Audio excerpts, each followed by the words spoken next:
Quiero ofrecer disculpas porque el director de la Facultad Latinoamericana de Ciencias Sociales de la sede de México, el doctor Francisco Valdés, que ha sido operado, no puede asistir hoy, no ha podido venir. Así que me ha pedido que en su nombre les dé la bienvenida a Josep Ramoneda y además haga una muy breve introducción para presentar a Josep Ramoneda. Seguramente buena parte de lo que voy a decir ustedes ya lo conocen. Josep Ramoneda es un brillante filósofo, un extraordinario ensayista y un destacado periodista catalán. A mi juicio, a mi parecer, es el mejor de los pensadores políticos que tiene España hoy en día, por su gran penetración teórica, la calidad literaria de sus escritos y la finura de sus análisis. Yo lo conozco desde hace casi 40 años. En 1979 vino a México por primera vez, invitado a un encuentro de marxistas que organizó la Universidad de Puebla.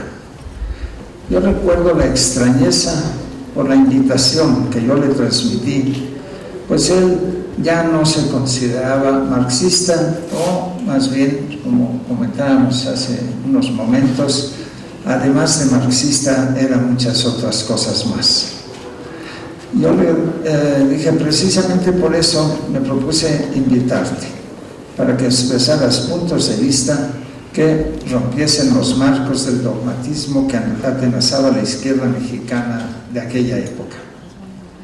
También vino en aquella ocasión Jordi Solé-Tura, uno de los autores de la Constitución Española.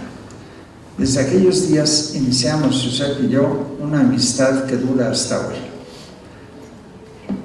Josep Ramoneda se formó como filósofo en la Universidad de Barcelona, donde ha sido profesor de filosofía contemporánea. Es muy conocido y reconocido por sus muy buenos ensayos de filosofía política y como el creador y animador de una extraordinaria institución cultural, el Centro de Cultura Contemporánea de Barcelona. Fue su director desde 1989 y abandonó esta función en 2011 debido a los cambios políticos en Cataluña que auspiciaron triunfos de la derecha nacionalista. Quiero destacar su potente y creativa obra como escritor. En los años 80 publicó 2 críticas en 2 libros muy interesantes: El sentido íntimo, crítica del sentido común, de 1982.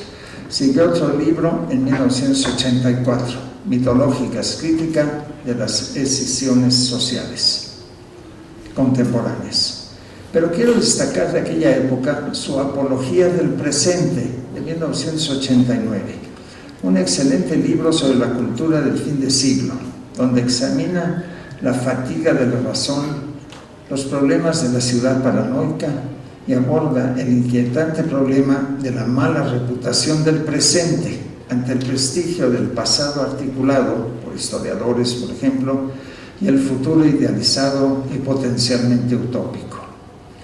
Pese a ello, Ramoneda exalta el presente, algo que sigue criticando en su oficio cotidiano de periodista, consciente de que sus artículos están hechos para durar un solo día, pero en realidad se sobreviven, y una buena parte de ellos los publicó, para fortuna nuestra, en su libro Del tiempo condensado, en 2003.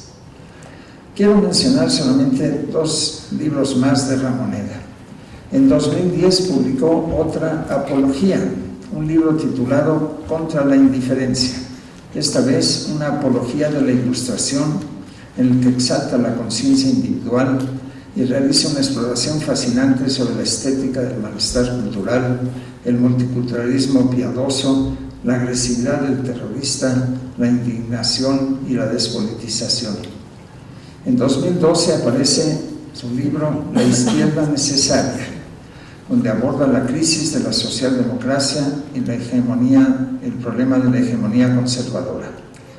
Para él, buena definición creo yo, la izquierda está formada por aquellos que niegan la servidumbre voluntaria. De este libro quiero, antes de darle la palabra, leer un corto párrafo. Dice Josep Ramoneda: hay algo de la herencia del 68 que sigue vigente, la cultura de la sospecha, la actitud que consiste en poner en cuestión cualquier enunciado que se nos ponga por delante y no dar nunca por buenas las ideas recibidas, y el acento libertario, la autonomía del individuo frente a todas las promesas comunitaristas, culturales o religiosas que se nos ponen siempre por delante. 40 años después, sigue diciendo, estas actitudes vuelven a ser necesarias para romper las nuevas formas de autoritarismo basadas en el triángulo siguiente: seguridad como ideología, competitividad como principio de vida y sálvese quien pueda como destino. En México conocemos muy bien estas tres amenazas.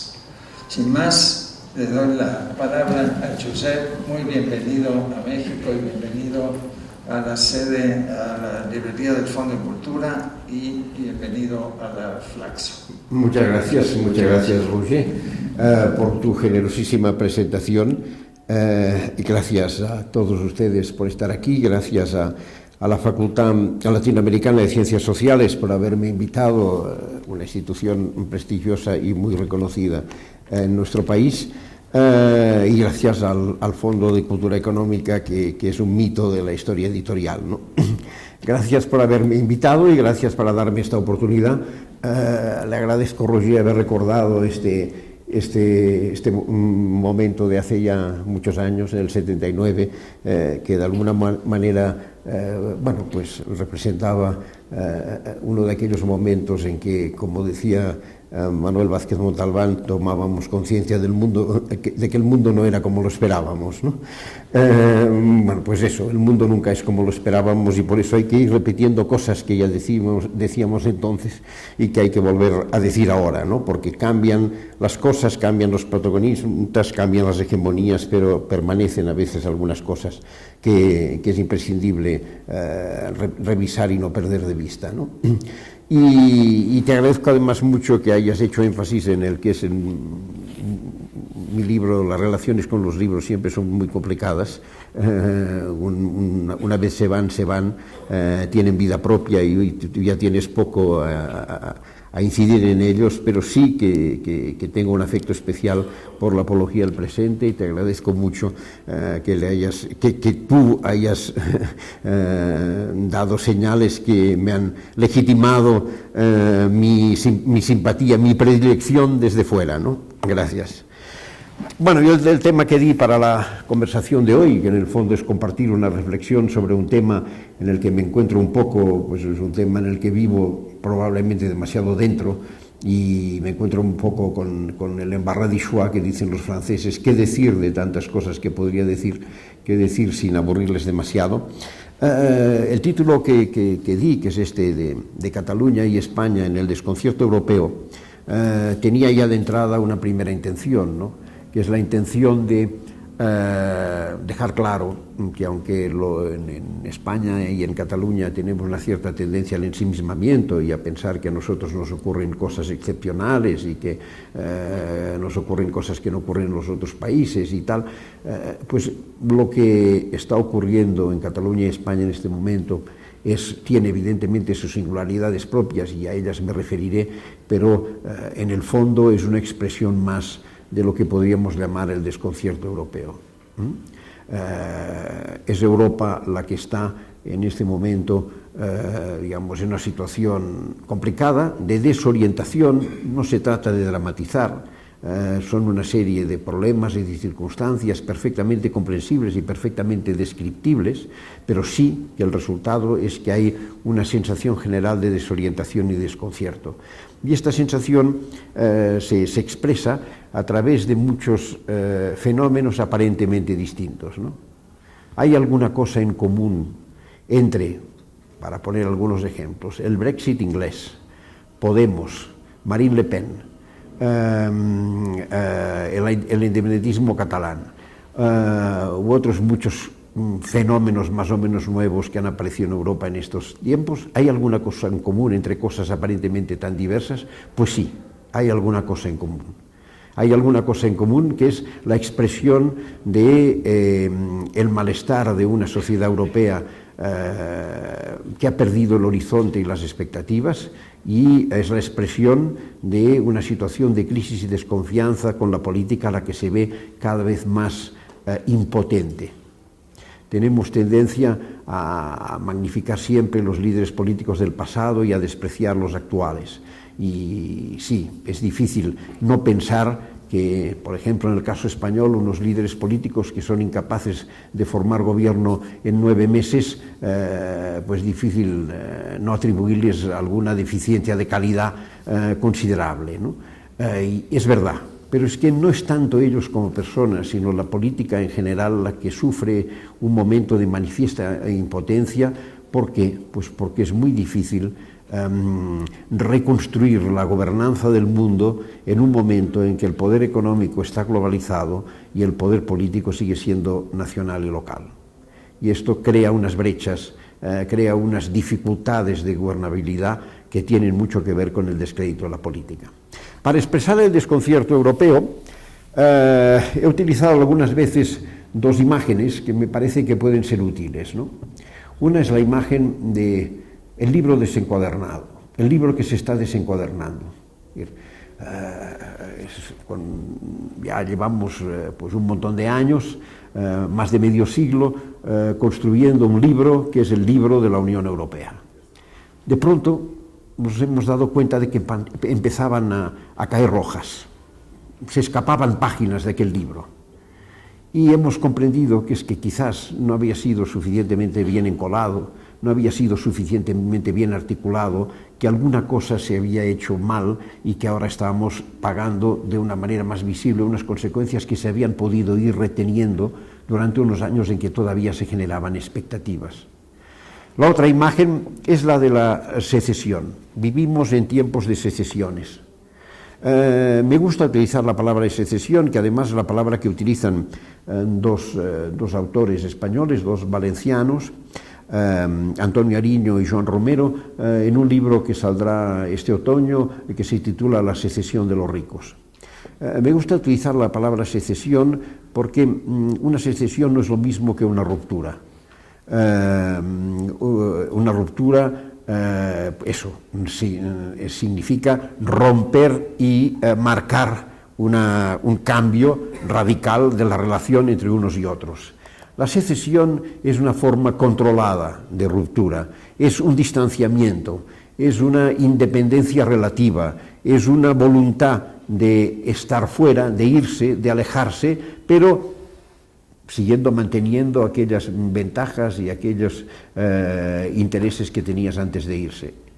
Creo que un ejemplo claro de secesión es el Brexit inglés, que tal como era fácil de predecir, en contra de los alarmismos que se generaron en algún momento, en el fondo es un modelo de esto que acabo de escribir. Es irse, porque no queremos estar con estos, pero sin renunciar a ninguna de las ventajas que tenía estar con estos. La secesión tiene algo de ruptura ventajista, ¿no? Y Europa en este momento vive muchas secesiones, ¿no? No solo Europa, pero para ceñirnos a Europa y no irnos más allá, ¿no? Europa vive evidentemente la secesión más notable, que es la de Gran Bretaña, que se va, ¿no? Y que está provocando un escándalo que todos conocéis. Pero también las viejas naciones europeas se fugan hacia el interior de sí mismas y vemos un momento de repliegue, de grandes repliegues interiores, ¿no? Las viejas naciones se resisten a perder su condición y a marchar juntas por el mismo camino, ¿no? Cada una quiere volverse un poquito para casa, y algunas lo hacen de manera ostentosa y agresiva, como puede ser el caso de Hungría o el caso de Polonia. Hay en este momento una crisis de la Unión Europea, en parte por secesión de las naciones hacia adentro, pero también hay otras naciones que quieren irse hacia afuera, como es el caso de Inglaterra, pero como en algunos casos Marine Le Pen pues ya ha anunciado que si ella fuera presidenta plantearía un referéndum para que Francia abandonara Europa, ¿no? Y empiezan a sonar estas voces. Y también la secesión de las naciones, las viejas naciones europeas que nunca pasaron de potencia acto, que nunca consiguieron pasar de nación a realizarse como Estado, que buscan su realización definitiva, como es el caso de Escocia o como puede ser el caso de Cataluña. Y está la secesión de los ricos, de la que hablan los dos autores de los que hemos hablado antes, ¿no? Que se entienden de sus propios países, que viven en una especie de territorio aparte, un mundo propio, llamado mundo global, en el que los países ya no son lugares con los que se sientan comprometidos, sino lugares con los que utilizan ventajistamente según les conviene, ¿no? Y está la otra forma de secesión, si se quiere, que es la de los funcionarios tax-free. Digo tax-free porque los funcionarios de Bruselas tienen el extraordinario privilegio de no pagar impuestos. Los funcionarios tax-free de Bruselas que se alejan sin parar de la ciudadanía, autolegitimándose con el discurso de los expertos, ¿no? Y tenemos, pues eso, un país como Francia, que de pronto se nos va a la guerra contra un país casi inexistente que se llama ISIS, Francia. ¿Qué diría el general de Gaulle si saliera de la tumba? Francia en la guerra con el ISIS. Francia, por definición, solo puede estar en guerra con Rusia, con Alemania o con Estados Unidos, ¿no? En fin, tenemos un momento en que la secesión se ha convertido en una especie, podríamos decir, de manera de intentar huir de una situación incómoda. Hay una incomodidad ambiente en Europa, ¿no? Esta incomodidad que he descrito como la paulatina caída de hojas de las páginas de un libro que tenía que ser el libro de la Unión Europea y que en vez de avanzar y de pronto, después de un crecimiento probablemente excesivamente acelerado, de pronto se ha descompuesto y empieza a perder hojas por un lado y por otro, ¿no? Por tanto, un poco la pregunta sería ¿por qué esta decadencia o este desconcierto europeo?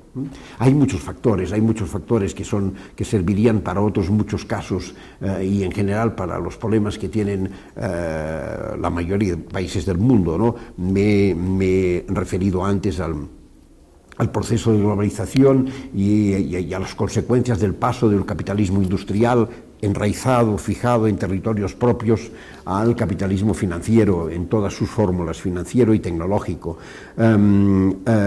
Evidentemente este es un elemento, no hace falta hablar de todo lo que significa las nuevas tecnologías de la información y los problemas que generan en el campo del empleo y del trabajo. Vivimos en un momento en que el elemento ideológico fundamental de legitimación de cualquier sistema del capitalismo, principalmente, que es el trabajo, se ha convertido en un bien escaso y, por tanto, en un bien escaso además con dificultades de que vuelva a ser un bien suficiente para redistribuir y dar a la ciudadanía las condiciones necesarias para poder vivir dignamente, ¿no? Podríamos seguir por esta lista de temas generales, ¿no? Pero yo me quiero ceñir a 4, 5, 6 cuestiones que pueden explicar este desencuadernamiento de Europa, ¿no? Claro, el primero de ellos es que el proceso de construcción de la Unión Europea ha ido poniendo en evidencia sus deficiencias. Y hay una de muy importante, que es que, aunque sea perfectamente comprensible que la construcción económica tuviese que ser la base de partida de la construcción de la Unión, se demoró excesivamente la construcción política y, sobre todo, se demoró excesivamente la incorporación de la ciudadanía al proceso. Esto tuvimos una primera señal fuerte, que fue cuando se puso a referéndum la Constitución. Y 2 países, Francia, que tiene tradición de respondón, y Holanda votaron no. Era una primera señal de decir, ahora se acuerdan de nosotros, pues es demasiado tarde. Pero esta sensación se ha ido imponiendo, no acaba de funcionar. No se consigue inventar una cosa que probablemente es muy difícil de inventar, Europa no podrá ser nunca un Estado como los Estados Unidos, una nación, gran Estado, como los Estados Unidos de América. Europa no podrá ser nunca una sola nación con un Estado. Europa siempre será una multiplicidad de naciones. La historia es compleja, nos hemos matado entre nosotros de una manera salvaje durante muchos siglos. Hay muchas cosas que son difíciles de recuperar. Las fracturas culturales son grandes. Yo siempre hago una recomendación. Lean ustedes cualquier fin de semana los suplementos culturales de los principales diarios europeos y casi ninguno habla de lo que ocurre en los otros países. Son franco-franceses, alemán-alemanes, hispano-hispanos, italiano-italianos. No hay una verdadera vertebración cultural que pueda permitir pensar en que Europa llegue un día a ser una sola nación con un solo Estado. Por tanto, hay que inventar un mecanismo un poco complicado, que es una estructura supranacional capaz de crear una gobernanza real. Y esto no hay manera de que acabe de funcionar. Por muchas razones, pero otra que es muy importante para explicar el desencuadernamiento de Europa, que es la desigualdad de fuerzas en el interior. Está Alemania, está Francia y está Inglaterra en este papel de que estoy con un pie dentro y con un pie fuera, pero siempre exigiendo, ¿no? Se ha dicho siempre que Europa depende de lo que sea Alemania y Francia. Sí, es verdad en parte, pero cada vez es más verdad también que el poder de Alemania se está haciendo excesivo y que Alemania tiene un problema, que tiene una política alemana tiene una política europea para Alemania, pero no tiene una política alemana para Europa. Y este es un problema grave, que se ha puesto muy de manifiesto en las políticas de respuesta y en la tenacidad con la que Alemania ha impuesto unas políticas de austeridad radical que han provocado destrozos en muchos países. Alemania pesa demasiado sin contrapeso. Y Alemania, además, es un país en el que inventó una cosa muy importante y que creo que tiene mucho que ver en los problemas que tenemos hoy en día, ¿no? Que es, en cierto modo, la reducción de la política al homo economicus. Se ha hablado mucho desde hace algunos años de neoliberalismo, se ha hablado mucho de la hegemonía neoconservadora sobre el mundo. Poco a poco se ha ido explicando cómo se ha ido construyendo una especie de cultura en la que el hombre queda reducido a un ser económico, sujeto de competitividad para luchar aisladamente contra los demás por la supervivencia, ¿no? Se ha hablado mucho, hay mucho libro escrito sobre este tema, pero nadie se acuerda que ya en los años antes de morir, es decir, a mediados de los 80, Michel Foucault, en un libro extraordinario, en mi opinión, que se llama Naissance de Biopolitique, explicó algo que nos pareció que pasó bastante desapercibido en aquel momento y además le puso el nombre de neoliberalismo que después se ha utilizado tanto. Explicó cómo en Alemania, después de la Segunda Guerra Mundial, cuando se encontraron con la necesidad de reconstruir un sistema político, de legitimar un sistema político, sin poder apoyarse en su propio pasado, en su propia historia, porque tenían lo que tenían, porque lo que acababa de pasar era demasiado gordo. A partir de un famoso discurso de Ludwig Erhard del año 47, se lanzó la economía como elemento de legitimación de la política y el crecimiento económico como elemento fundamental de legitimación del nuevo régimen. Era el discurso famoso del milagro alemán. Y a partir de aquí se estableció una nueva forma de legitimación y de hegemonización ideológica de la política que después ha tenido, a mi entender, consecuencias muy importantes y que lo estamos viendo ahora, ¿no? Pero sobre todo, probablemente, una de las cosas determinantes en el proceso de desconcierto de Europa es lo que podríamos decir el hundimiento de una utopía. El hundimiento de la utopía que ha dominado Europa durante los últimos años, que es la utopía de la clase media. Y la utopía de que Europa era una inmensa clase media, arriba un pequeño grupo, estos ricos de la secesión, que ya hacían mundo aparte y que vivían, digamos, en otra órbita, debajo unas gentes ya próximas en la marginación o próximas a la marginación, muy prácticamente invisibles, y en medio una inmensa clase media que abarcaba del orden del 70-80 de la población, que evidentemente tenía niveles de renta y niveles, por tanto, de dispendio de vida distintos, pero que en el fondo respondía a unos mismos ideales y elementos referenciales. Unos compraban en Zara y otros en Louis Vuitton, pero todos aspiraban a tener, pues si podía ser, pues un coche para cada miembro de la familia, aunque fuera malo y de segunda mano, evidentemente un iPad o un equivalente, alguna forma de segunda residencia. Había toda una serie de elementos compartidos y sobre todo había una sensación de bienestar que generaba el pánico a cualquier señal de amenaza. Esto se fue al traste con la crisis de 2008. O dicho de otra manera, la crisis de 2008 hizo emerger que esto era una fantasía, que esto no era verdad, digamos. Costó que emergiera, pero cuando emergió de la manera más cruda. Y Europa se partió por la mitad, entre las clases medias, esta mítica clase media europea se partió por la mitad, entre los que conservaron su puesto de trabajo o su compañía o su pequeño negocio o lo que fuera, que estos no les ha ido mal en la medida en que la inflación ha caído y se han podido mantener una cierta, y la otra mitad que se ha visto en una situación en la que ya no pensaba que estaría nunca, que es al borde del precipicio.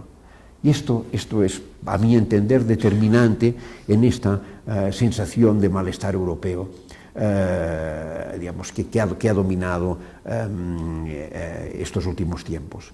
Habíamos vivido un periodo falso en que la utopía cambió de lado, ¿no? La utopía pasó del lado, para decirlo así, del capitalismo, que fueron los años anteriores a la crisis, en 2008, los años que me gusta llamar los años nihilistas. ¿Por qué los años nihilistas? Los años en que parecía que todo era posible, que no había límites. No había límites en los objetivos económicos, incluso reputados economistas llegaron a decir que se habían acabado los ciclos económicos, no había límites en el crédito, no había límites en la financiación, no había límites en la capacidad de endeudarse y así sucesivamente. Este momento nihilista se acabó bruscamente, como ocurre siempre. Siempre que la sociedad llega a la conclusión de que no hay límites, acaba mal. Y acabó mal. Este sería, de manera muy rápida, y además me temo que ya me estoy comiendo el tiempo, como siempre me ocurre, y he venido a hablar de España y de Cataluña y todavía no he empezado. Este sería el contexto, el marco, sencillamente para tomar conciencia de que las cosas que pasan en España y en Cataluña no es que sean extremadamente raras, lo que pasa es que tienen sus condiciones específicas, sus condiciones propias. Empecemos por España y después me introduciré brevemente un poco en el tema catalán. Lo que es evidente es que España lleva sumida desde hace algún tiempo en una cierta sensación de agotamiento de un régimen político, del régimen político de la transición, del régimen que salió de las elecciones del 77 y de la Constitución del 68, elecciones que no fueron convocadas para ser constituyentes, pero que su resultado las convirtió en constituyentes, ¿no? Este régimen, que nació en unas circunstancias muy especiales,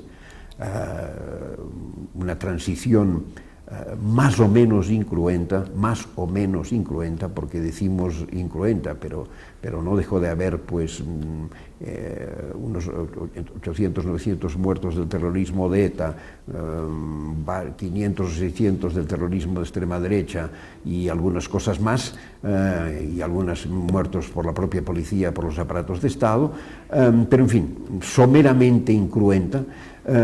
Esta transición se hizo en unas condiciones de relaciones de fuerzas complicadas, que tuvieron consecuencias pues, importantes. Por ejemplo, se impuso, como era razonable, y en fin, yo fui de los que lo defendí en aquel momento, lo sigo defendiendo, se impuso una ley de amnistía que alcanzaba también a los responsables franquistas, pero se confundió la amnistía con la amnesia. Y se entendió que la amnistía obligaba a hacer la amnesia y, por tanto, a romper la memoria, a eliminar la memoria del pasado. Y esto ha tenido, a mi entender, consecuencias graves, ¿no? Fue un proceso de equilibrios difíciles, sin una conciencia clara de las relaciones de fuerzas, utilizando el ruido de sables como un elemento permanente para contener y atemorizar a la oposición democrática, que era además una oposición débil, poco experta y poco convencida de sus propias fuerzas. Fue un proceso en el que se hicieron, además un proceso muy poco dirigido. El mito de que este proceso que el rey sabía perfectamente todos los pasos que había que dar, es un mito. Fue una transición hecha a golpe de riñón y cambiando de estrategias día a día. El conjunto de una situación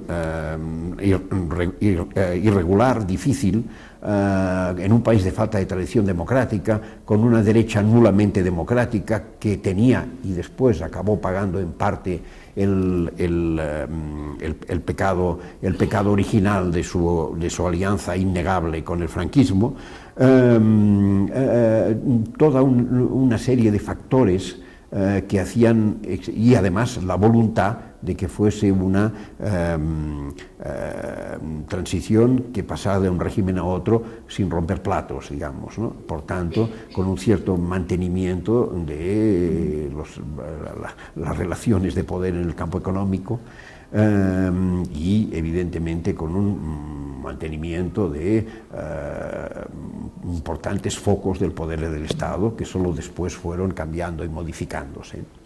El resultado es que, siendo indudable que de un modo global se puede decir que la transición fue un éxito, porque España pues consolidó un régimen democrático que ha funcionado con sus deficiencias, pero ha funcionado razonablemente durante un montón de años, ha roto de esta manera una tradición, que era la tradición que decía que en España la democracia no podía durar más que unos pocos años, y por tanto por fin España es un país que puede considerarse una democracia existente y homologada. Esta tradición, que en cierto sentido fue un éxito, pero que probablemente nos emborrachamos del éxito, tenía muchas deficiencias, y estas deficiencias han acabado saliendo.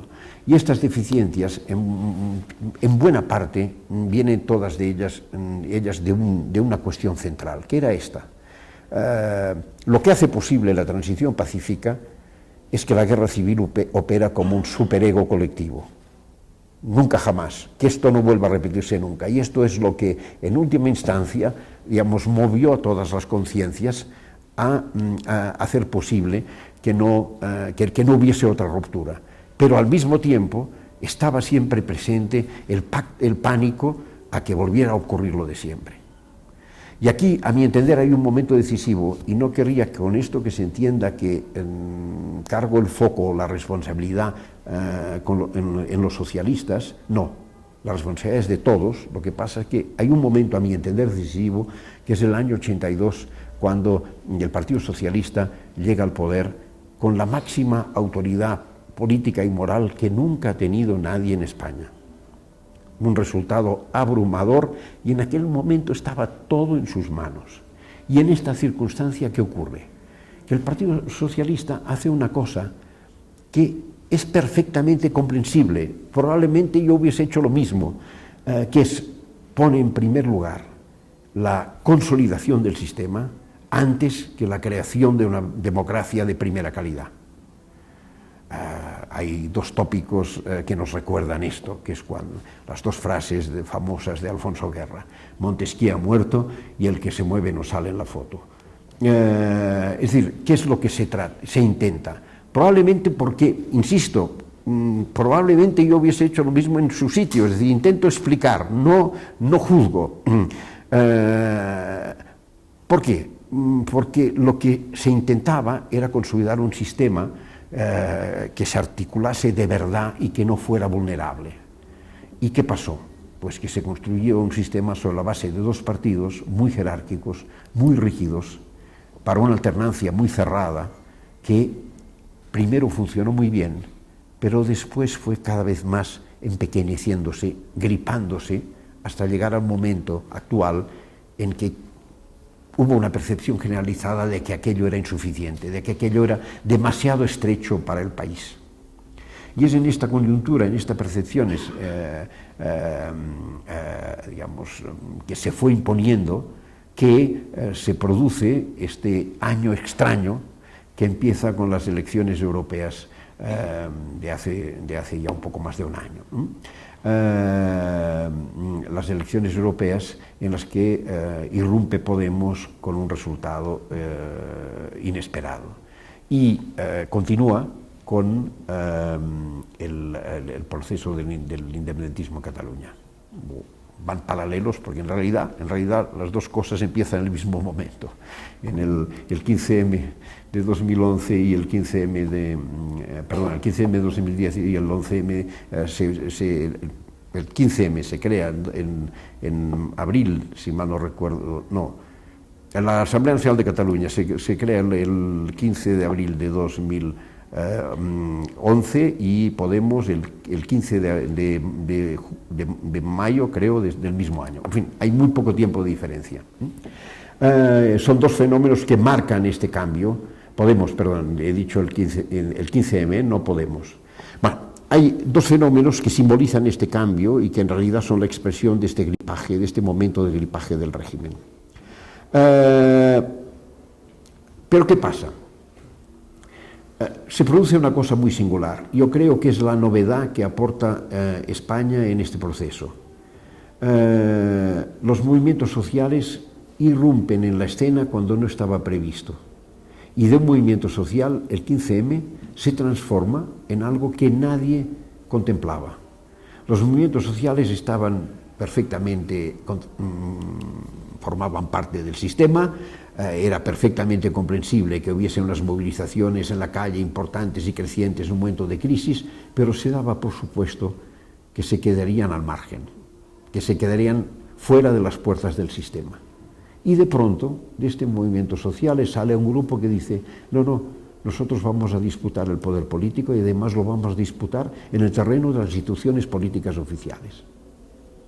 Esto, en el momento inicial, provoca un shock, porque en las élites, tanto políticas como económicas españolas, no estaban preparados para ello. Y sobre todo el shock viene cuando sacan un excelente resultado en las elecciones europeas, que se repiten las elecciones municipales en las que conquistan poderes tan importantes como los ayuntamientos de Madrid y de Barcelona. Pero a partir de aquí, la situación se complica enormemente. Podemos, que ha sido capaz de dar esta sorpresa y que, como le oí decir una vez a un empresario, corría un riesgo muy importante, que es un partido antisistema que se mete en el sistema. El empresario en cuestión, la frase que dijo es: no sé por qué nos quejamos, somos un país, el único país europeo que ha conseguido un milagro, que los antisistema ya sean del sistema. Bueno, pues este es el problema que empieza a desarrollarse a partir del momento de que Podemos consigue el magnífico resultado de las elecciones municipales y se prepara el proceso de las elecciones legislativas. Podemos, no sé hasta con qué grado de conciencia, no sé en qué punto de conciencia o en qué punto de oportunismo y en qué punto de descontrol psicológico de la situación, muta a una velocidad tan espantosa que genera miedo de tanto que se ha moderado y empieza a retroceder. Obtiene un magnífico resultado en las elecciones del 20 de diciembre, pero en cambio tiene un castigo sensible que sin sus expectativas hubiese sido también un resultado, pero que con las expectativas se habían subido tan altas, se convirtió en un castigo, cuando ha pasado de ser el partido que proponía una especie de revolución pacífica del pueblo, frente a la casta, a ser una forma tan edulcorada de socialdemocracia que la gente empezó, ¿qué es lo que pasó? A mi entender, que una parte importante de sus electores lo votaban pensando que no llegaría a gobernar, pero porque creían que era necesario armar lío, para utilizar una expresión del Papa Francisco, hay que armar lío. Y otra parte importante lo votaban porque creían en su proyecto, digamos, más radical. Y estas dos partes, unos les entró el miedo y los otros la insatisfacción. Y ahora estamos en un momento de impasse, es decir, hubo una ruptura muy interesante, que es de pronto los movimientos sociales entran en el sistema político, ha habido una segunda ruptura muy interesante, se ha roto un bipartidismo anacrónico y cerrado, pero a partir de aquí nadie sabe resolver el jeroglífico y estamos parados a ver qué pasa, sin que estén claras las expectativas de qué es lo que va a pasar y hacia dónde va a pasar. Parece que todo sigue igual, pero ya nada será lo mismo, dice en un artículo de la revista La Maleta de Portbou Joan Subirats. Bueno, pues un poco es esta la situación en España, ¿no? Pero es una situación que hace que ya no sean posible seguir ocultando algunas cosas esenciales, que el régimen político está gripado, que este régimen, por su opacidad, por este carácter jerárquico, ha generado una corrupción estructural, especialmente en el ámbito del Partido Popular, de unas dimensiones impropias de un país de la zona, contra las que el propio Partido Popular nunca ha querido tomar las decisiones indispensables que se tenían que tomar para un caso así, que el desprestigio de la política es creciente y que los ciudadanos quieren hacer oír su voz, y lo han demostrado muchas y repetidas veces, ¿no? Y que el discurso de los expertos y el discurso del no hay alternativa es un discurso que cada vez es más difícil de colar. El problema es que no hay construida una alternativa susceptible de generar expectativas. España está en este momento metida, entre otras cosas, en una crisis generacional importante, en la medida en que las nuevas generaciones viven en un horizonte muy limitado de expectativas. Y una crisis generacional que se traduce en el voto de una manera clarísima. Si los mayores de 60 años no votáramos, el Partido Popular no tendría ninguna posibilidad de formar gobierno. Si los mayores de 35 años no votaran, el Podemos se estaría al nivel de Ciudadanos, un poco menos. Si los menores de 50 años no votaran, Ciudadanos no existiría, etcétera. Hay una fractura generacional manifiesta.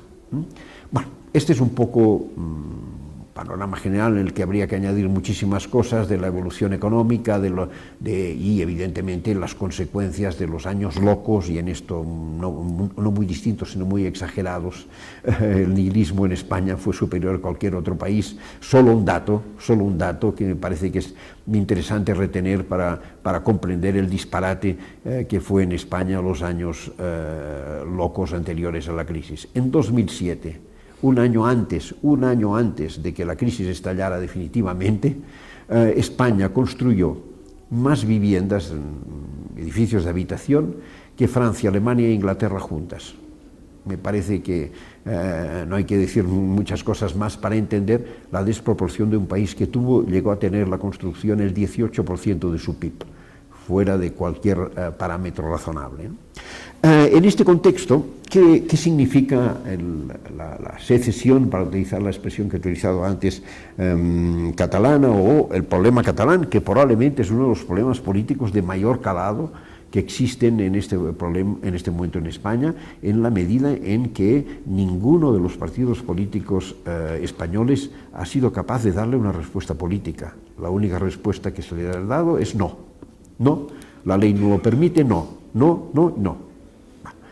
En fin, es un tema largo y extenso y evidentemente hay toda una serie de elementos que tienen mucho que ver con una larguísima historia de semi-encuentros, encuentros y desencuentros entre Cataluña y España. Es evidente que, por razones que ahora no voy a extenderme en ellas, pero España no ha llegado a ser una nación cerrada como la nación francesa.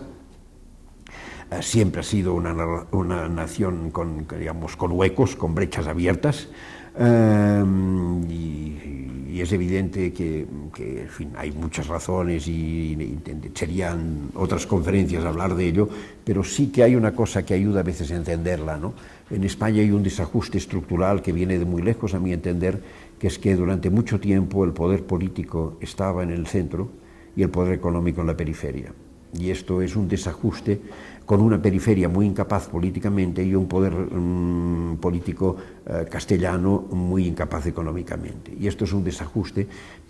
Pensad que Madrid es realmente una ciudad económica importante, de verdad, a partir de los años 80, de este siglo, cuando se produce la privatización de las grandes compañías del Estado y se convierte en una capital global y sobre todo con incidencia sobre América Latina, ¿no?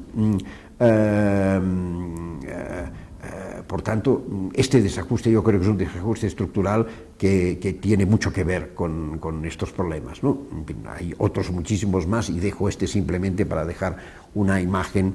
Pero yendo al presente, entre esta transición tejida de pactos y sobreentendidos y pactos públicos y pactos ocultos, evidentemente uno de los pactos ocultos fue la peculiar construcción, la peculiar forma que encontró en Cataluña el sistema político de la transición. ¿Cuál es esta peculiar forma? Pues tiene un nombre: pujolismo. Es decir, un régimen político que duró 21, 22 años, que se caracterizaba por una cosa muy peculiar, que era un bipartidismo casi perfecto. ¿Qué quiero decir casi perfecto? Era un bipartidismo que ni siquiera estaba tan bien repartido que ni siquiera era competitivo. Convergencia y Unió ganaba la Generalitat, el PSC ganaba los ayuntamientos de las principales ciudades y las elecciones al Parlamento Español. Fue así durante todos estos 22 años. Y por tanto no tenían ni que pelearse para el gobierno, cada cual tenía sus territorios perfectamente delimitados. Este bipartidismo hizo crisis casi 10 años antes que el bipartidismo español. Hizo crisis cuando se fue Pujol y entró el primer gobierno tripartito. Desde entonces el régimen catalán es un régimen a 7 partidos como mínimo, cuando ahora nos sorprendemos de que el español lo es desde hace un año a 4. Esto significó una modificación muy sustancial del sistema político catalán, entre otras la desaparición de Convergencia, que se acaba de consolidar ahora, de Convergencia y de Unió, y la crisis hasta la conversión en partido marginal del PSC. Y los dos grandes protagonistas de aquel episodio, de aquel periodo tan largo, lo han pagado con una reducción significativa. En este contexto, Josep Lluís Carod Rovira, en las elecciones catalanas del 2003, que harán presidente a Pasqual Maragall, lanza la consigna: yo no soy nacionalista, ni yo no soy independentista, yo estoy por la independencia de Cataluña, que tiene la virtualidad de ampliar enormemente el campo y darle a Esquerra Republicana un resultado sin precedentes, sin precedentes en los tiempos modernos, en la República arrasaba. Y a partir de aquí empieza a cambiar considerablemente la situación. Hay un momento que es el momento catalizador, que es cuando el Tribunal Constitucional se carga el Estatuto de 2006. Pero es el catalizador, el proceso ya estaba en marcha, ¿no?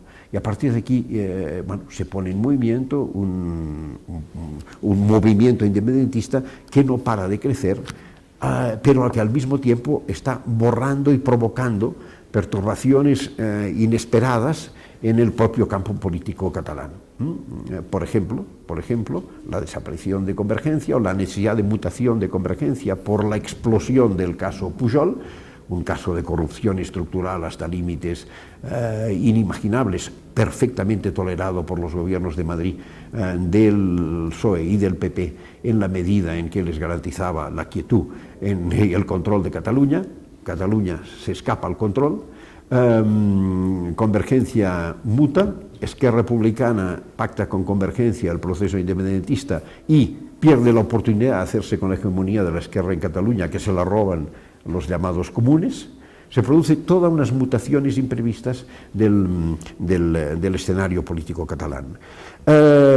Y estamos también, como en el conjunto de España, en un impasse, en una especie de empate o de terreno pantanoso, en que no hay ninguna señal de que esto retroceda, pero tampoco hay ninguna señal de que avance.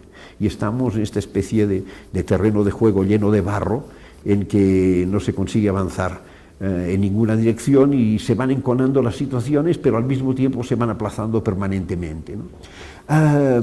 ¿Es una sorpresa este crecimiento del independentismo? Depende, por eso he hecho el contexto europeo anteriormente, porque me parece que el contexto europeo ayuda a entenderlo. Tiene un componente generacional muy importante, no hay ninguna duda. Viendo, por ejemplo, los resultados de las elecciones en l'Hospitalet de Llobregat, territorio tradicionalmente del Partido Socialista, o en el Baix Llobregat en general, se puede decir, así, grosso modo, que los votos que perdió el PSC, que había sido hegemónico siempre en esta zona y que tuvo una pérdida de votos muy importante, los votos que perdió el PSC, los mayores de 60 años se fueron más bien al PP o a la abstención, los de 60 para abajo, en la primera franja, se fueron a Ciudadanos, y a partir de aquí se fueron fundamentalmente a Junts pel Sí y a la CUP. O sea, hay unas fracturas generacionales también significativas, ¿no? En cualquier caso, yo creo que es en buena parte una expresión de esta crisis de la utopía de las clases medias. En el momento en que no hay expectativas, en el momento en que se produce el hundimiento de las clases medias, viene alguien y dice, sí, no es verdad que estemos delante de un muro, mire, vamos a hacer aquí una ventanita y allí se ve un país pequeño pero moderno, muy capaz, que podrá ser como una Dinamarca o como... Bueno, pues esto, en un momento de falta de expectativas, tiene una capacidad de atracción y tiene una capacidad de potencia. Es, evidentemente, la eterna dificultad de la política española de lidiar con este problema y de buscar vías, y no responde a muchos de los tópicos de análisis de la cuestión nacional.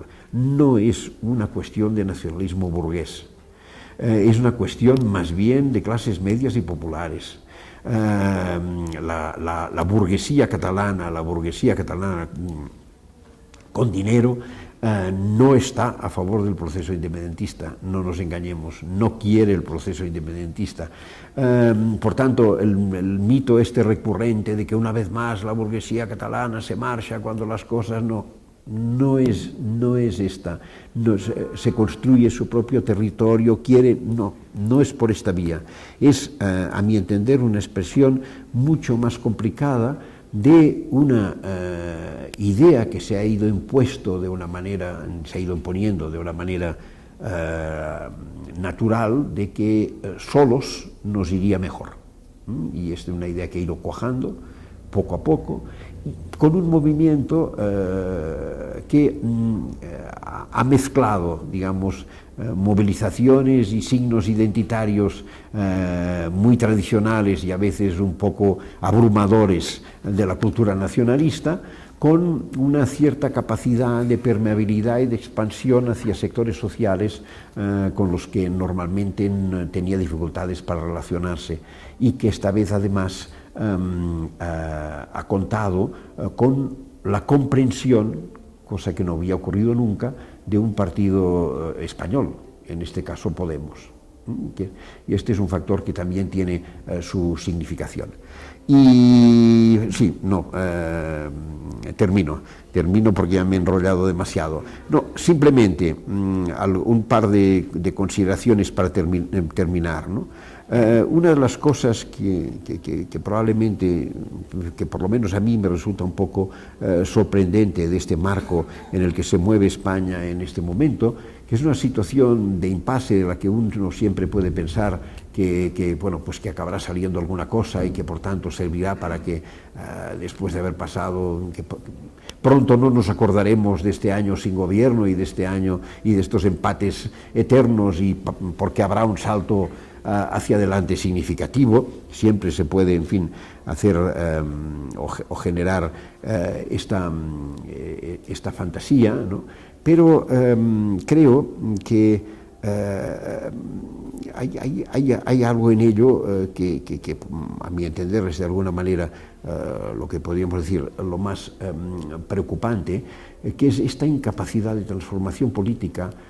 Es también la incapacidad de generar proyectos y expectativas que den vitalidad a una sociedad que ha sufrido unas políticas anticrisis abrumadoras, que han creado unas fracturas sociales enormes, ¿no? Y lo que sorprende de Podemos es la dificultad para generar un modelo alternativo que les ha obligado a irse, digamos, replegando hacia los acentos tradicionales de lo que precisamente, a mi entender, es una de las expresiones más claras de la crisis europea, que es la crisis de la socialdemocracia. Es decir, Podemos se apunta como nueva socialdemocracia cuando la socialdemocracia está en vías de confusión en toda la Unión Europea. Ha perdido la importancia que tenía como alternativa por la vía del mimetismo con la derecha y se ha quedado en un terreno de nadie, sin discurso, sin que sus promesas reformistas sean ya muy creíbles por parte de la sociedad. Por tanto, falta una cierta capacidad de construcción de una alternativa que genere expectativas en una u otra dirección. Esto me parece que es una ausencia manifiesta.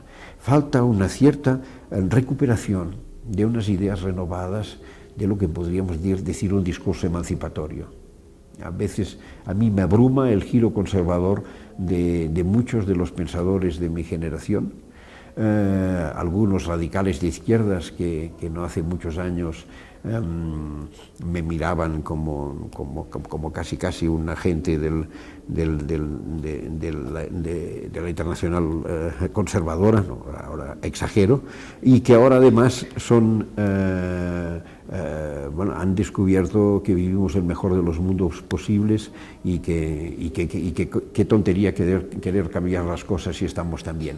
Me sorprende a mí esta pérdida de horizonte del discurso emancipatorio, como me sorprende a mí este silencio profundo en el que ha entrado una organización como Podemos cuando se ha encontrado con los primeros reveses a su proyecto, ¿no? Y aquí lo dejo. Gracias.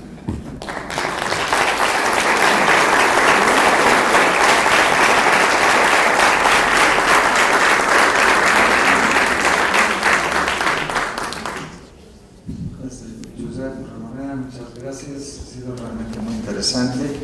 Él está dispuesto a contestar las preguntas de algunos de ustedes, las preguntas que deseen hacer, lo más concisas y breves posibles. Buenas tardes, disculpe, señor Ramoneda. ¿Qué papel real está teniendo la cultura catalana? ¿Está teniendo un papel? En este pantano en el que nos encontramos, porque venimos de un tiempo, hace ya 40, 45 años, en los que sí tuvimos un papel, aunque éramos comparsa. Y hoy... Primero tendríamos que empezar por decidir qué es la cultura catalana, porque Cataluña es una sociedad enormemente plural y por tanto yo creo que, digamos, hablar de cultura catalana significa hablar de cosas muy diversas y muy opuestas, a veces incluso opuestas o no. Segundo, yo tengo la sensación de que hay una desorientación importante en el mundo cultural sobre el papel posible a jugar en las cosas y sobre la percepción de la ciudadanía sobre estas cosas a partir de las nuevas tecnologías de la información y a partir de las redes sociales, ¿no? Esto está cambiando mucho las cosas. Por ejemplo, es indudable, a mi entender, que los medios de comunicación están perdiendo un grado de influencia notable sobre la opinión pública, sin que al mismo tiempo esté claro quién lo gane. ¿Por qué? Porque es evidente que las redes sociales no dejan de ser un bla bla bla en el que es muy difícil jerarquizar y seleccionar y saber de quién te fías y de quién no te fías y saber. Por tanto, yo creo que probablemente uno de los problemas de esta situación de desconcierto es que las voces culturales y el pensamiento en general tienden a ser menos presentes que en otros periodos. Casi por razones, en fin, para poner un ejemplo un poco tópico, pero Sartre y su idea del compromiso a la sartiana, tan discutible por otros lados, pero Sartre era un personaje de la prensa escrita. Yo no estoy seguro de que Sartre se le escuchase mucho en un mundo en que la escena mediática la dominan la televisión y las redes sociales, ¿no? Bueno, pues estamos en unas mutaciones en que hacen muy difícil entender percibir estas cosas y valorar estas cosas. ¿Qué papel juega la cultura? Hombre, vamos a ver, en Cataluña hay una densidad de actividad, de creatividad cultural importante, como lo ha habido en todos momentos, extremadamente diversa, pero probablemente sería más difícil que en otros momentos alinearla políticamente, ¿no? A pesar de que es verdad que hay un cierto intento de crear la confrontación entre intelectuales independentistas y intelectuales españolistas, ¿no? Pero tiene mucho de artificial, de forzada y, a mi entender, de bastante minoritaria, tanto en un lado como en el otro. Es decir, yo creo que hay en Cataluña una efervescencia cultural notable, pero no estoy seguro de que en este momento tenga una relación muy directa con la política. Mi duda va hacia un hecho que ocurrió en 2012. ¿En? 2012. Cuando Mariano Rajoy presentó que iba a hacer un cierto recorte de presupuesto y una diputada gritó que se jodan. ¿Usted considera que realmente sus políticos, bueno, en España en general, representan como al pueblo en sí? Porque finalmente esta acción no tuvo una contestación como muy positiva en la población y dejó un poco en duda la posición de ciertos diputados. Gracias. ¿La posición de? De ciertos diputados. ¿A qué diputados te refieres? A los que... Bueno, al menos el comentario fue por parte de Andrea Fabra. Pero esto sí es un problema menor interno. Contestando a tu pregunta, es decir, para mí, evidentemente, la crisis del sistema político español es fundamentalmente una crisis de representación. Es decir, la frase del 15M no nos representan era una frase fundada. Había la sensación de que esto se había hecho demasiado estrecho. Hay una fecha muy negativa, yo creo, para la cultura política española, para la política española y para el Partido Socialista, que es el día de mayo de 2010, en que en 24 horas, de golpe, bajo la amenaza de Angela Merkel, Zapatero da un giro total a su política económica y asume todas las medidas de austeridad para evitar la intervención que por otra parte después se hizo, lo que pasa es que se hizo de una manera más discreta. En este momento, a mi entender, Zapatero tenía que haber presentado la dimisión. No se puede destrozar la credibilidad de un sistema político con un giro de esta envergadura. Si él sentía que no podía defender su política y que tenía que hacer este giro, tenía que presentar su dimisión. Esta es mi opinión. Y para mí aquel día fue letal, segundo momento letal. Conociendo perfectamente la situación y conociendo perfectamente los datos de la economía española y conociendo perfectamente lo que acabaría haciendo, Mariano Rajoy hizo toda la campaña electoral de 2011 bajo promesas que sabía perfectamente que no las podía cumplir. Esta es la definición exacta de populismo. Hacer promesas que a ciencia cierta que no se pueden cumplir. Y estas dos cosas fueron las que para mí, hicieron estallar la crisis de representación y de ahí que a partir de aquel momento el bipartidismo entra en crisis. Por tanto, sí, hay una crisis de representación, entre otras muchas cosas, en el régimen político español. Mi pregunta va un poco más enfocada en la primera parte, que nos hizo una introducción muy buena sobre la situación de la Unión Europea. La pregunta, he leído algunos de sus artículos en El País y me parece interesante que siempre mencionan como el alma de Europa, los valores europeos, los principios europeos, y a mí me surge una duda también, porque es una duda personal.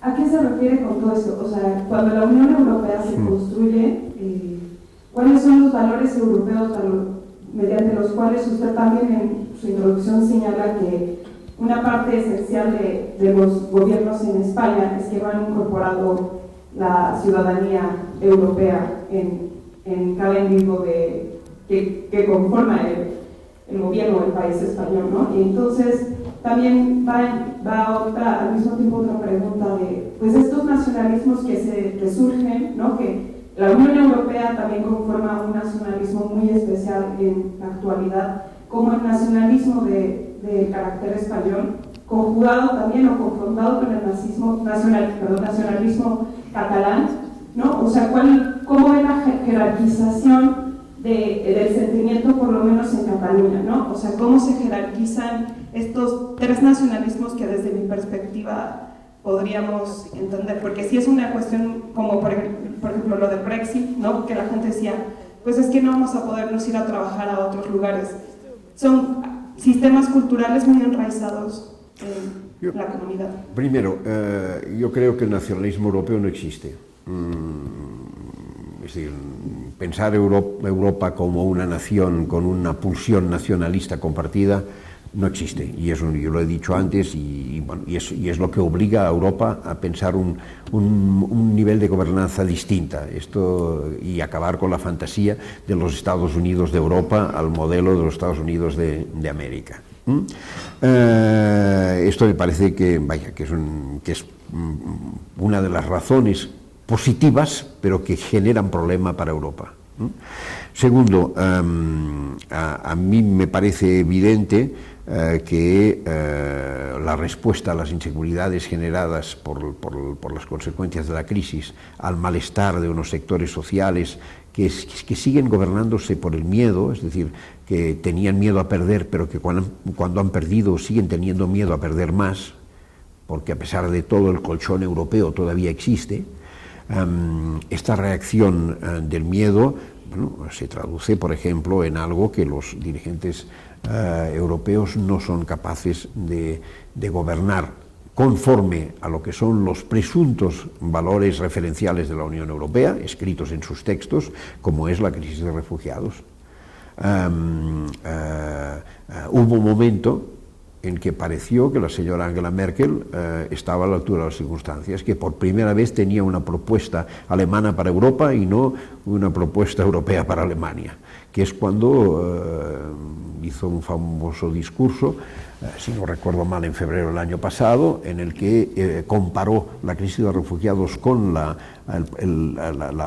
unificación de Alemania, y convocó a los ciudadanos a afrontarla con el mismo entusiasmo y con la misma convicción y con los mismos sacrificios, y que efectivamente Alemania tenía que ser capaz de integrar a 1 millón y no sé cuántos refugiados, como hizo con los ciudadanos del este. Se acabó pronto. Se acabó a la que hubo las primeras reacciones en su propio país, y en las que, bueno, aquí hay un problema que ahora no me extiendo en él porque es un problema complicado y que no se puede simplificar más de la cuenta, y que además se mezcla por aquí en medio la cuestión de la violencia del yihadismo, etcétera, etcétera, ¿no? Pero me parece que es significativo de la dificultad, uno, de Europa de defender los valores que ella misma ha autoproclamado en sus documentos; dos, de la tendencia a los países, cuando las cosas no van como les interese, a replegarse sobre sí mismos y renunciar a las digamos, contradicciones, a las responsabilidades compartidas, para decirlo así, y cada cual hacer la guerra por su parte, que es lo que está pasando peligrosamente en este momento en Europa. Sobre el nacionalismo catalán, ya me parece que ya he dicho bastante. Digamos, la sociedad catalana es una sociedad muy compleja. Está bastante aceptada generalmente la idea de que Cataluña es una nación. De esta idea cada cual puede concluir lo que quiera. Algunos piensan que toda nación tiene que convertirse en acto, por tanto en Estado; otros piensan que es una significación cultural, y otros piensan que no significa nada, digamos, ¿no? Pero es evidente que hay una... Pero yo creo que uno de los fenómenos interesantes del independentismo, para mi entender, es que la pulsión independentista ha reducido la pulsión nacionalista, y el nacionalismo excluyente ha perdido terreno con el independentismo en Cataluña. Si bien es verdad, como lo mencionó en la descripción de la radiografía política, quizás no ha habido retrocesos, pero tampoco avances en el contexto del independentismo catalán, ¿no le parece también que es un proceso independentista que tampoco tiene marcha atrás? Y planteo esta cuestión por lo siguiente, porque no se trata de un reclamo como quizás en el año 2000, que en un restaurante decía: si no está el menú en catalán, salta inmediatamente y presenta tu queja. Esto ya tiene unas implicaciones, por ejemplo, en las que el diseño y confección del Estatuto de Autonomía ha estado a cargo de personajes tales como Carles Viver Pisunier, que fue magistrado del Tribunal Constitucional Español, y que, si bien se ha enfrentado a todas las declaraciones de inconstitucionalidad del propio Tribunal Constitucional, ya es un discurso que ha cobrado y que ha trascendido no solo a la sociedad únicamente a no enfrentarse a los que se queden a nivel social, sino también ha trascendido a los órganos del Estado, teniendo también un fuerte arraigo político, como creaciones como Junts por el Sí, donde tenemos a Luis Llach, por ejemplo, o a Antonio Comín, hijo del presidente, del creador del Partido Socialista Catalán. Por tanto, parece ser, bajo esta radiografía, que tampoco hay marcha atrás. Vamos a ver, ¿qué quiere decir tampoco hay marcha atrás? Que el independentismo en Cataluña, digamos, está ahí para quedarse, no hay ninguna duda. y que durante tiempo que podemos prever será una fuerza política central en Cataluña, no hay ninguna duda. A partir de aquí todo es mucho más abierto. Lo que parece más difícil es que tenga la capacidad de pasar de ser una fuerza política y probablemente un proyecto político con más seguidores que hay en Cataluña en este momento, a conseguir su objetivo. ¿Por qué? Por una razón muy sencilla, porque tiene las fuerzas que tiene. ¿Cuál es la única fuerza en el liberalismo catalán? La acumulación de votos. No tiene otra arma que poder de alguna manera demostrar un día que un 55, un 60% de los catalanes están a favor de la independencia y que esto haga que Europa diga, bueno, pues a ver, veámoslo, aclarémoslo. No tiene otra arma. No tiene capacidad coercitiva. Si mañana el Parlamento de Cataluña proclama la independencia unilateral, pasado mañana no pasa nada, pasa exactamente lo mismo, cada cual, los ciudadanos seguirán yendo a pagar a Hacienda, la Guardia Civil y la policía seguirá. No tiene capacidad coercitiva, no tiene apoyos internacionales significativos y no tiene poder económico, porque el poder económico catalán en principio no está por la labor. Bueno, por tanto, su fuerza es el voto y por tanto depende de su capacidad de acumulación de voto. Había una editorial del Financial Times al día siguiente, el 27S, de las elecciones catalanas, que decía muy claro: con el resultado que han obtenido, ustedes no han conseguido autoridad moral para exigir un referéndum. El día que de alguna manera demuestren que tienen la autoridad moral suficiente, nosotros estaremos a favor. Bueno, pues este es el punto. Por tanto, está aquí, sí. Está para continuar aquí, sí. ¿A dónde llegará? No lo sé. Digamos, ¿qué lugar juega la situación griega en este desconcierto europeo? En el momento en que esté el referéndum sobre los recortes y la austeridad en Grecia, el mejor aliado de Tsipras era Pablo Iglesias, y le decía: aguanta, Alexis, que ya vamos a ganar las elecciones y todo esto. Y parece que el Oxy, el no a los recortes europeos, también era un referéndum de facto sobre la estadía o no de Grecia en la Unión Europea. Y el problema es que al revertirse esa votación y seguir ahí, y ahora el gobierno decide aplicando los recortes, parece que la soberanía popular en toda una arquitectura europea donde parece ser que el voto de las poblaciones no importa, o importa menos que los dictados de la Troika, hay un cambio importante de paisaje político. No hay una salida posible que se piense desde la izquierda o desde el abajo que propone Podemos, ¿no?, por cambiar la geometría del discurso político posible. Y a mí me parece que ahí hay un punto clave para entender la situación, ¿no? ¿Qué le parece a usted? Sí. Me preguntaba, señora Moneda, si la Europa de las naciones no sería una solución más flexible y más cercana políticamente y económicamente a las personas que son sus habitantes de Europa. Y cuando hablo de naciones o de pueblos, puedo pensar en Cataluña, puedo pensar en Euskadi, en Bretaña, en Flandes, en Escocia. ¿Qué opina usted sobre eso? Sobre la cuestión de Grecia, efectivamente, en cierto modo genera más confusión a la confusión, porque oscurece las posibilidades de alternativa. Si quien hizo un referéndum para plantar cara a las autoridades europeas acaba teniendo que someterse, pues realmente las expectativas, y por eso vivimos un grave problema de falta de expectativas, las expectativas son limitadas, ¿no? Pero me gusta contestarte con un texto que tenía aquí y que al citar Grecia me ha venido, de Jürgen Habermas, en un artículo titulado La escandalosa política griega de Europa. Dice Habermas: los políticos de Bruselas y Berlín se niegan a endosar su papel de políticos cuando encuentran a sus colegas atenienses. Mantienen ciertamente la apariencia, pero cuando hablan lo hacen exclusivamente en su papel económico, el de acreedores. Se convierten así en zombies en un sentido. Se trata de dar al procedimiento tardío de declaración de insolvencia de un Estado la apariencia de un proceso apolítico, susceptible de ser objeto de un procedimiento privado ante un tribunal. De este modo es más fácil negar su responsabilidad política. Pues esto, la irresponsabilidad política de los grandes países europeos es muy seria.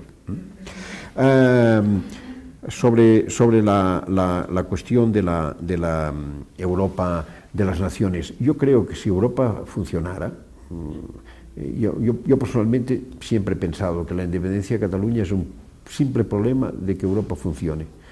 Si Europa funciona bien, ¿qué diferencia hay entre tratar directamente con Bruselas o tener que pasar por Madrid? Poca.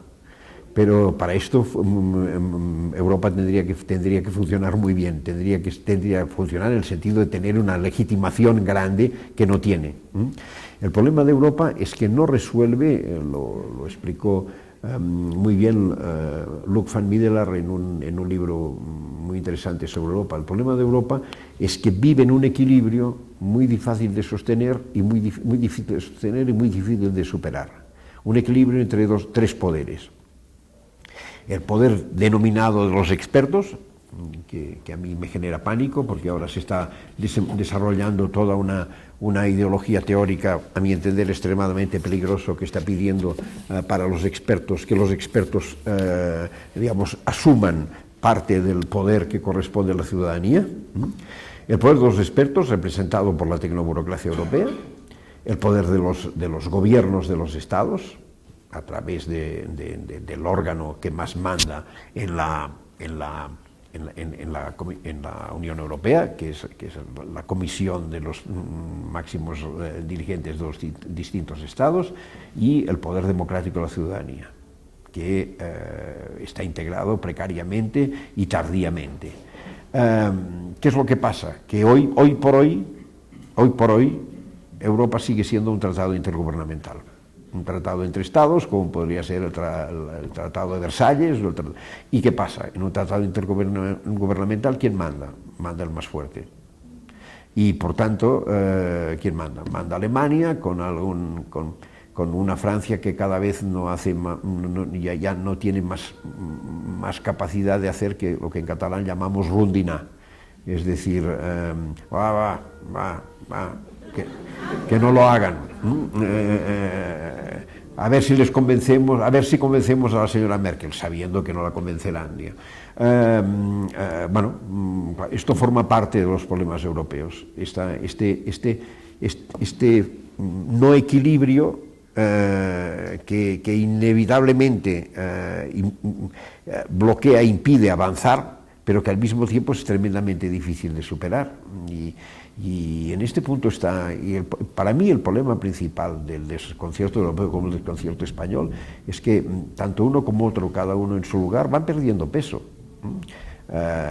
Las últimas iniciativas sobre Europa, ya España ha desaparecido. Ahora ya son la señora Merkel, el señor Hollande y el señor Renzi.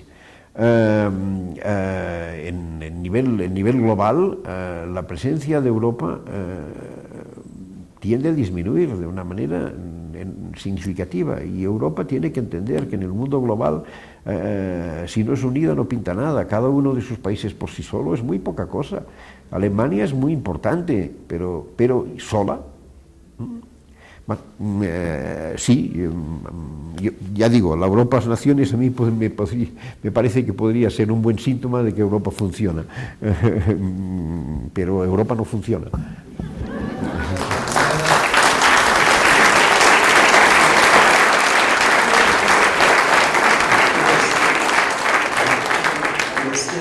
Decir que va a haber una breve segunda parte de esta sesión. En mi introducción no mencioné que Josep Ramoneda es el director de esta revista, La Maleta de Portbou, una referencia obvia a Walter Benjamin.